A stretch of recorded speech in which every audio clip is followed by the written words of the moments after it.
Okey, Assalamualaikum. Kita sambung kepada part 2 untuk tajuk graf ni ya. Okey, tu ya, kita pergi kepada menganalisis graf sesaran masa untuk menentukan jarak sesaran dan halaju. Okey. Jadi untuk menganalisis ni kita akan tengok pergerakan motosikal ni, okey. So dari motosikal ni kita akan tengok pergerakan dia. Dia bergerak dalam keadaan sesaran lah. Okey, so kita tengok motor ni dia akan bergerak.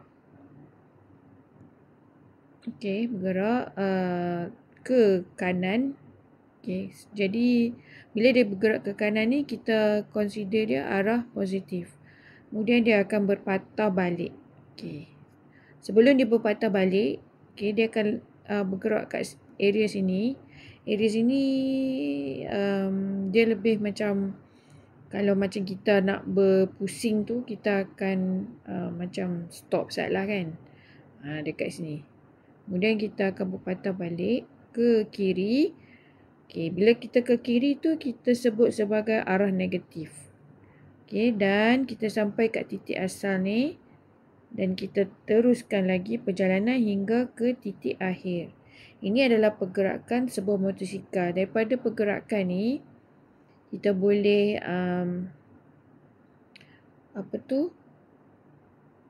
terangkan dalam graf. Okey, yang macam ni. Okey, dalam graf ni kita boleh terangkan pergerakan motosikal tadi. Okey, menggunakan graf sesaran melawan masa.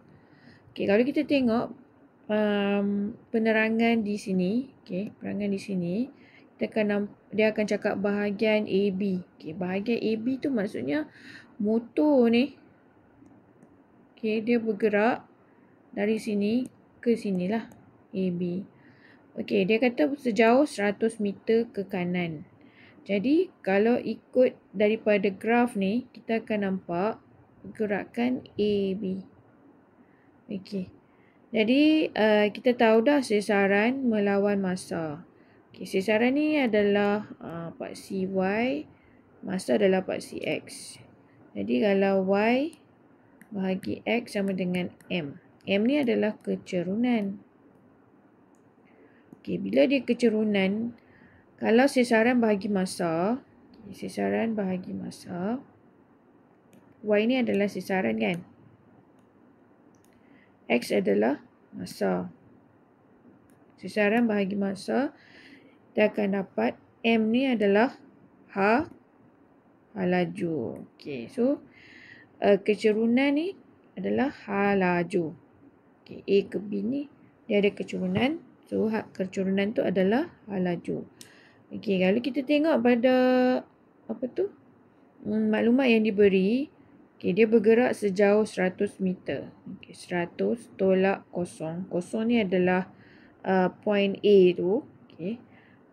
Bahagi dengan 5 tu adalah masa, perubahan masa. Dia sampai dekat B tu dalam masa 5 saat. Okey, 5 tolak kosong tu perubahan masa lah. So, dia akan dapat 20 meter per saat ini untuk halaju. Okey, kemudian kita akan nampak bila dia sampai, tadi motor tu dia bergerak sampai kat B. Kemudian dia nak patah balik kan. So, sini adalah C lah. Okey, sini adalah C. Jadi, kalau kita tengok kat situ, dia macam tidak bergerak pun, dia stay je dekat 100 meter tu. Kemudian dia tidak dia tak meneruskan perjalanan tu lah. So, dia macam berpatah balik. Bila berpatah balik, tu dia ambil masa.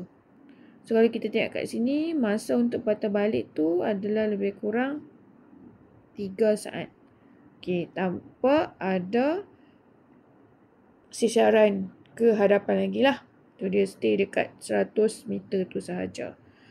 So, masa dia sampai dekat point C ni sebelum dia nak berpatah balik, masa yang dia ambil adalah 3 saat. Okay, kita boleh tengok penerangan.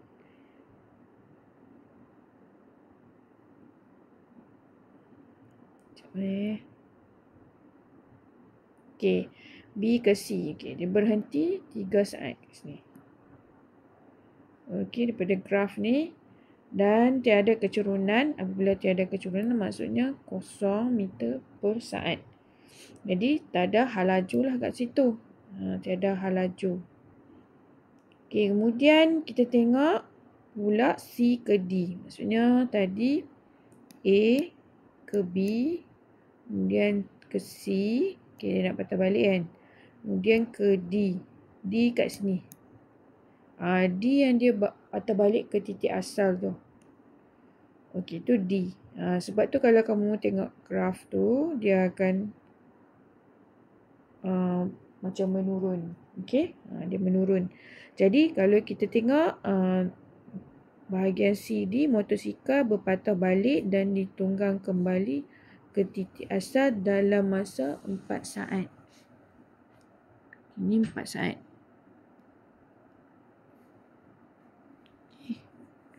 Jadi kecerunan graf bermula dari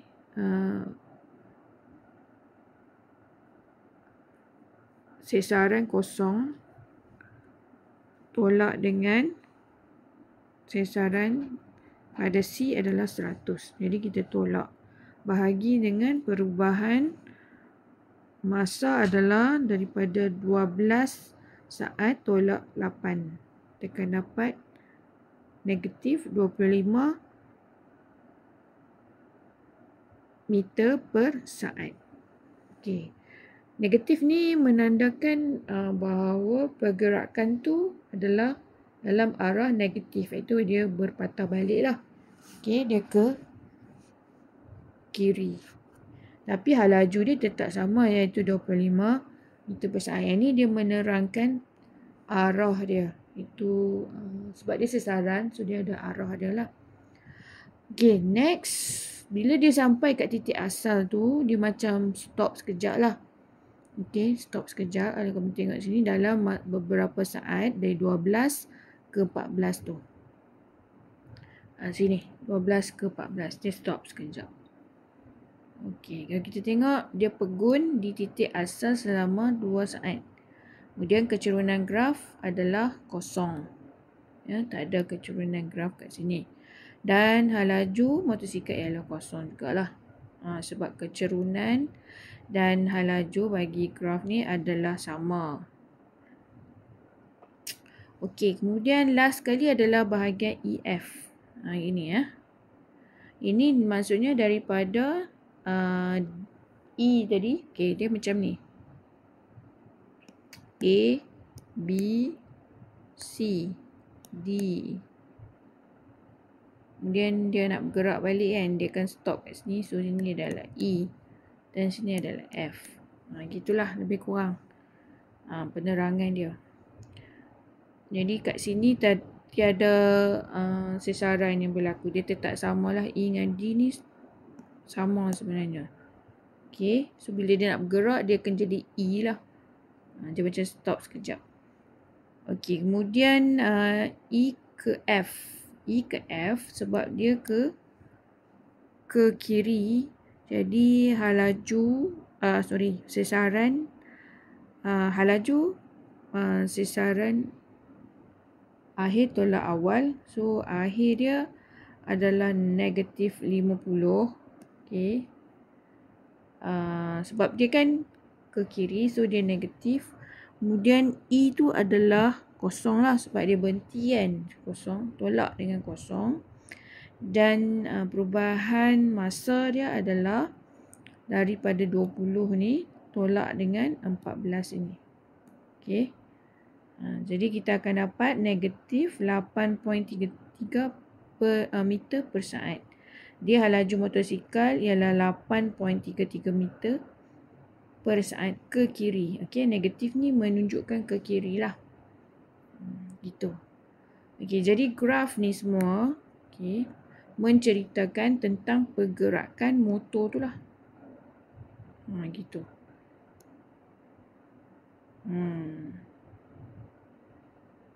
Okey, kemudian dia maksudnya dia kiralah jumlah jarak yang dilalui. Jumlah jarak yang dilalui dia campur semua. Okey, daripada A, B, C,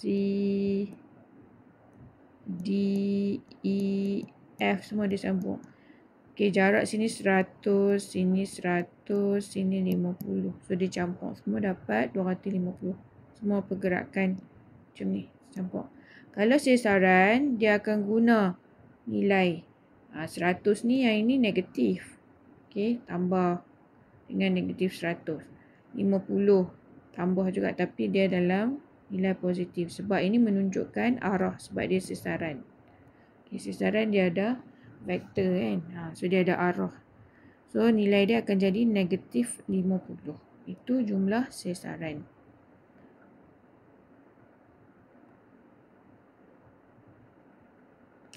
Okey, ini dia nak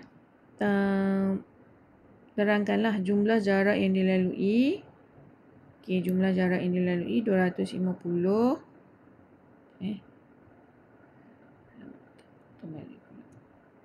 Okey, dengan jumlah masa 20 saat, kita akan dapat maka laju puratanya ialah 12.5 meter per saat. Ini jumlah masa dia 20 dan jumlah jarak yang ni jarak. So kita cakap maka laju purata. Kalau kita guna jarak bahagi masa, kita akan dapat nilai laju. Tapi bila dah jumlah jarak, so kita akan sebut dia sebagai purata. Okey, bagi sesaran pula, kita akan dapat nilai negatif 50 dengan jumlah masa 20 saat. So kita bahagi, kita akan dapat laju purata adalah negatif 2.5 meter per saat. Okey, yang ini pula kita guna graf hal laju dengan masa untuk menentukan jarak sesaran, hal laju dan pecutan. Okey, dia lebih kuranglah, cuma nanti explanation dia punya kecerunan semua tu berbeza sikit dengan graf sesaran lawan masa. Ini adalah hal laju melawan masa. Okey. Jadi kalau kita tengok pada pergerakan tadi, mula-mula okey, dia bergerak ke kanan, ke arah positif. Okey. Jadi kalau kita tengok selang masa dia 50 saat, dalam selang masa 50 saat tu, okey, kita nampak situ basikal bergerak ke kanan dengan hal laju seragam. Ini kalau straight macam ni, bagi graf hal laju melawan masa, kita sebut sebagai hal laju seragam. Okey, hal laju dia sama je 10, dia tak ada pun naik. Okey, 10 meter per saat. Okey, dalam masa 50 saat, dia punya hal laju sama saja, iaitu 10. Okey, tiba-tiba okey, pada setelah masa 50 ke 70, okey, didapati ada hal laju meningkat. Okey, jadi kita tengok kecerunan graf. Apabila hal laju meningkat, kita akan nampak ada pecutan di situ. Disebabkan oleh kecerunan ialah Y bahagi X.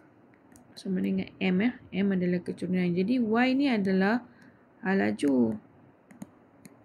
Bahagi pula dengan masa. So kita akan dapat pecutan. Itu pecutan. Okey, kemudian pecutan ni kalau kita tengok, dia bergerak sebab dia bergerak ke kanan kan. Bergerak ke kanan. Jadi dia akan mengalami pecutan seragam sebanyak ni. Kita panggil pecutan seragam. Okey. Sebab dia meningkat tu kita sebut sebagai pecutan seragam. Okay, bila halaju meningkat dia ada pecutan lah di situ. Kita sebut sebagai pecutan seragam. Kemudian pada setelah masa 70 hingga 100 saat, kita akan dapati dia berpatah balik lah. Okay, dia patah balik. Dan pada patah balik tu, kita dapati daripada halaju 15 turun sehingga kosong. Maksudnya dia berhenti lah. Okay, dia berhenti daripada masa 100 saat ke daripada 70 ke 100 saat tu. So nilai dia akan jadi negatif lah. So bila nilai pecutan tu menjadi negatif, kita akan mengalami pecutan lah. Okey. Dia turun macam ni. Apabila halaju basikal berkurang, pecutan berlakulah kat situ. Okay, next. Okay, kemudian pada setelah masa 100 ke 120 ni, masa ni tiada halaju. Okay. Mungkin tak ada pergerakan masa tu. Dan dia basikal tu pegun selama 20 saat. Dia berhentilah. Okey, pada setelah masa 120 hingga 150 saat, kita dapati ada lagi pergerakan ke kiri. Okey, di mana ada halaju tetapi halaju tu berkurang. Halaju makin kurang. Okey, iaitu negatif 9 tolak dengan kosong lah. Kosong tu adalah halaju awal. Ni halaju akhir. Okey, so kita akan dapat kecerunan. Kecerunan ni adalah negatif 0.3 meter per saat kuasa 2. Itu adalah halaju menurun. Maksudnya halaju basikal memecut secara seragam. Okey, dia ada sebab dia bergerak ke kiri. Okay, walaupun dia bertambah, sebab negatif tu dia represent pergerakan dia ke kiri lah. Tapi kalau ikut graf ni, halaju dia berkurang. Okay. Dan dia kira semualah. Okay, kira semua luas. Okay, luas bagi nilai di bawah graf tu. Okay, contohnya L1.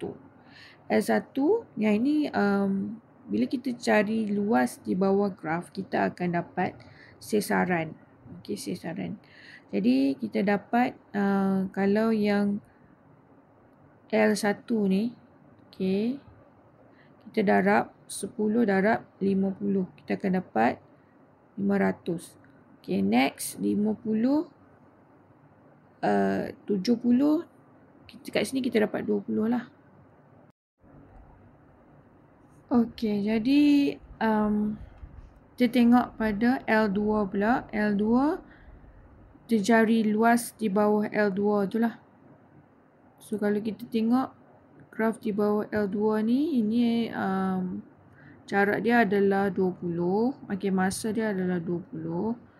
Lepas tu kat sini adalah macam trapezium kan bentuk dia. So kita akan cari luas trapezium tu, kita akan dapat 250. Kemudian L3 adalah luas bagi segitiga lah. Okay, ini 30 darab dengan 15. Darab dengan separuh, kita akan dapat 225. Ini segitiga. Okay, yang ini trapezium. Okay. Kemudian untuk L4, kita cari luas L4 tu. Luas L4 kita akan dapat 135. Okey, daripada semua luas ni, kalau kita tambah semua, kita akan dapat jarak. Okay, iaitu 1110. Tapi kalau untuk sesaran ke kanan, sesaran ke kanan, kita ambil yang L1,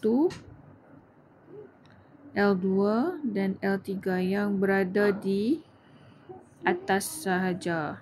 Itu kita sebut sesaran ke kanan. Kalau sesaran ke kiri, kita ambil yang L4. Jadi kita tambah semua. Untuk ke kiri ni dia akan jadi negatif. Dia 135. Negatif 135. Jadi dia akan jadi tolak lah. Ending dia ini dia punya nilai. Nilai dia dalam bentuk positif, so dia ke kanan lah. Itu kita sebut sebagai jumlah sesaran. Sebab ini adalah graf halaju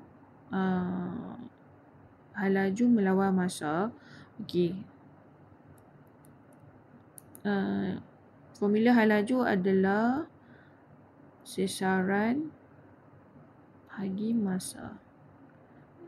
Kalau kita nak cari halaju, sesaran bagi masa. Kalau kita nak cari sesaran, halaju darab dengan masa. Jadi bila kita cari luas graf, kita darab masa dengan halaju, kita akan dapat nilai sesaran. Sebab tu kita dapat nilai sesaran apabila kita mencari luas di bawah graf.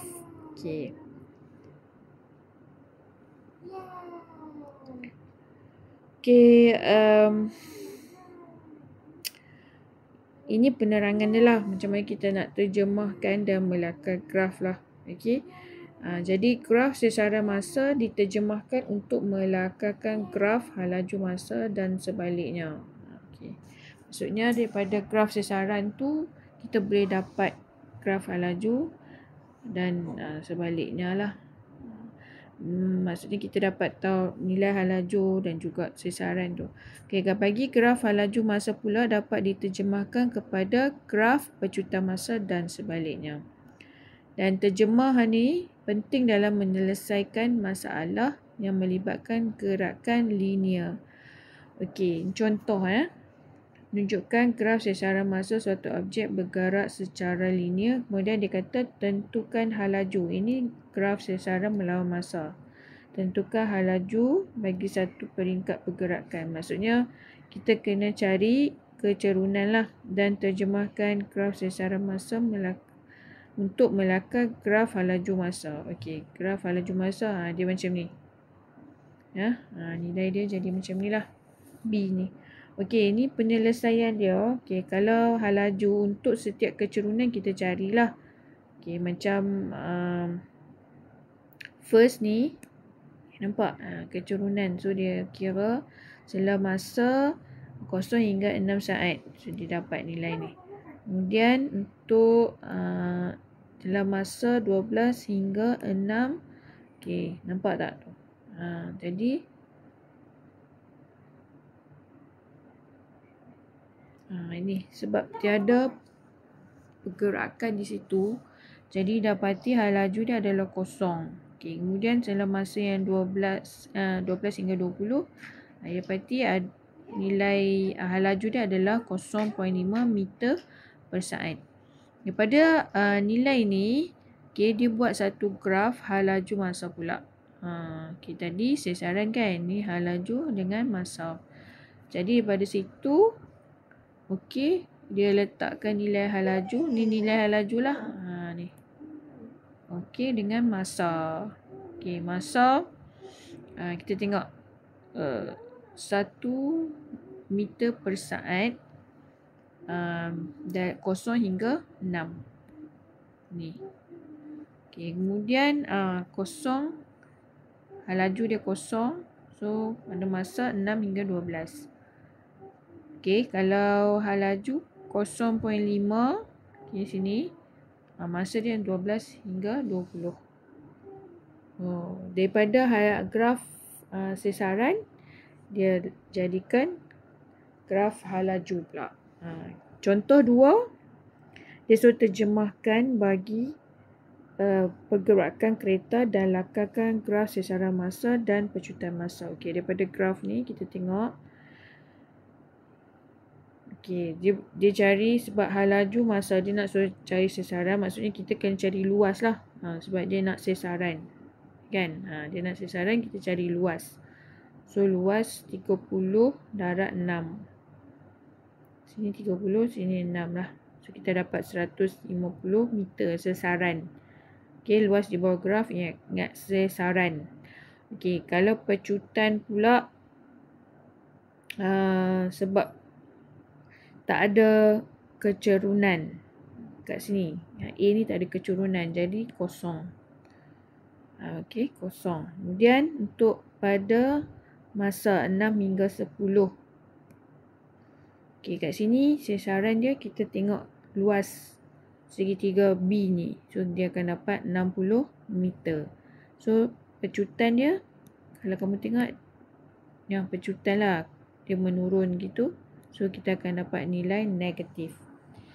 Kemudian, dan selepas 10 saat, 240 meter. So, dia tambah. Okey, tambah semua ni, dia 180 tambah 60 dapat 240. Okey, pada graf tadi, dia suruh kita terjemah dalam graf sesaran masa. So, dia buat macam ni lah. Sesaran masa dalam 10 saat. Bagaimana? Okey. Sekejap.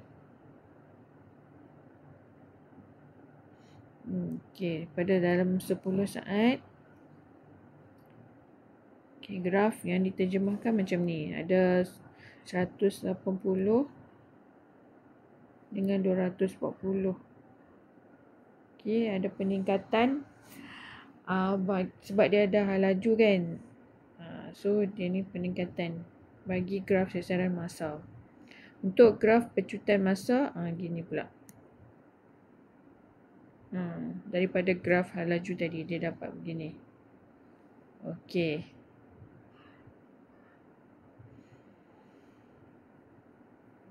Okey, lagi satu contoh.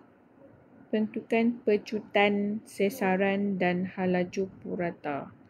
Okey, graf ni, kalau pecutan kita tengok kecerunan. Okey, ada pada 0 hingga 3 saat ada kecerunan. 3 hingga 6 tak ada. Okey. As long as ada, sebab dia adalah graf hal laju masa. So, dia kena kalau ada kecerunan, okey, baru dia akan ada pecutan. Ini akan ada negatif lah sebab dia menurun kan. Okey, kemudian jumlah sesaran adalah luas di bawah graf. So, ni adalah luas trapezium bagi semualah. Tu. Okay, jumlah sesaran. Kemudian hal laju purata pula adalah jumlah sesaran bahagi dengan jumlah masa. Okey, jumlah sesaran adalah 39 ni bahagi dengan masa iaitu 10 saat kita akan dapat ni. Itu. Ini contoh lah, contoh soalan ni, contoh 2. Sama juga. Okey, mana soalan dia adalah graf sesaran melawan masa daripada graf hal laju. Jadikan graf sesaran melawan masa. Jadi, kita kena darab semua ni. Okey, nampak? Darab, kita akan dapat. Kita cari luas lah. Okey, luas. So, kita akan dapat nilai bagi sesaran untuk range masa ni. Okey. Kemudian untuk pecutan. Pecutan kita kena tengok kecerunan. A tak ada kecerunan. Jadi kosong. Okey. A tak ada kecerunan. B ada. So kita akan dapat nilai dia. C pula menurun. Jadi ini dia punya nilai pecutan. Okey. Daripada sesaran dia akan dapat Sesaran selepas 30. So 30 dia ambil daripada kosong ke 30 ni lah, dia tambah 100 tambah 260 dapat 360. Sesaran selepas 50 saat. Yang ni ambil yang sini ke sini. Okay, so dia tambah semua ni. Dapatlah 520. Okay. Kemudian graf melawan masa. Okay, dia suruh buat graf pula. Okay, daripada graf tu ini dah hasil dia. Okay. So masa sampai 50 dan plot lah. Kalau dalam 10 saat 100 kan. 10 saat 100 plot kan. Kemudian 30 saat 260. Tambah 360 kan. 100 tambah 260 kita akan dapat 360. Sini. Kemudian untuk 5 pula kita akan dapat 520. So kita kena plot macam ni lah. Okay, buat graf ikut data. Dan ini adalah graf pecutan masa. Pecutan masa tu ikut yang kita dapat nilai kecerunan. Okay, ni. So kita akan buat gini. Macam tu. Okay, itu sajalah berkenaan dengan graf gerakan ni lah. Okay, itu saja dari cikgu. Nanti cikgu akan sambung lagi. Sekian, terima kasih. Assalamualaikum.